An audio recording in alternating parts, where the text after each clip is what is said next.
we will discuss about the selection of the fluid package. After that, we will discuss about material and energy streams and a little bit about the append properties. There is one thing called append properties. We will go through about append properties. What is append properties and how we can use this property. Then we will discuss about for a certain stream composition, how to calculate the bubble point and dew point. Then we will take one example of the pump and one compressor.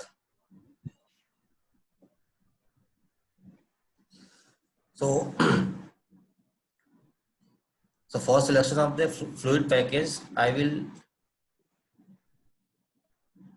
will share one document that is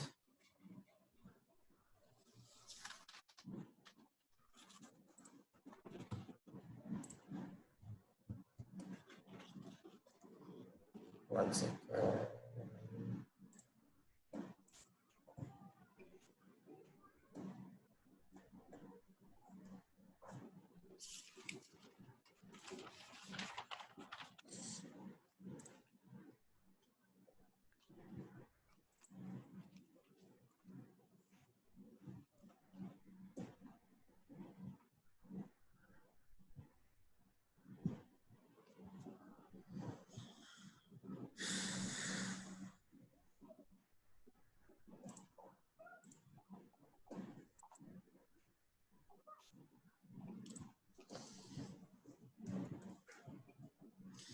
Yes, for the selection of the thermodynamic package, there are two methods.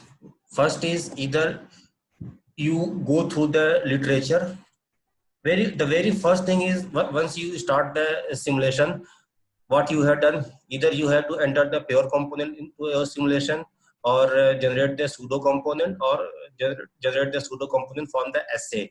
These are the only three options available with you.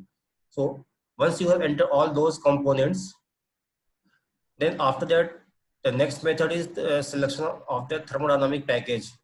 So I'm sharing you one. Are you able to see the flow chart? Yes, sir. Yes. So, yes. So basically, this is the very old method that people were using for selection of the thermodynamic package. So once you have decided that you have what are the components that are involved in your simulation, you know the components. So based on the components available in your system, you will be able to identify whether all the components are gases or some are polar or non-polar. Based on the components available with you, for that thing you must have very strong base on thermodynamics.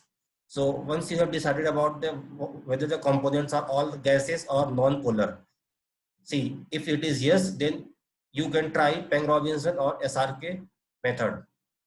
If all gases are non-polar, no, then it will ask you whether it is electrolytes. If yes, then try NRDL, Pitzer, etc. And if it is not electrolyte, then any gases like ammonia, CO2, and or pressure is more than 10 bar.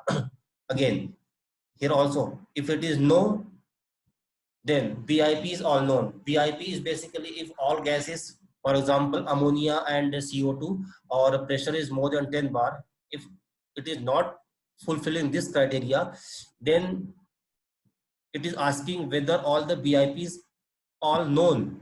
BIP basically the binary interaction parameters.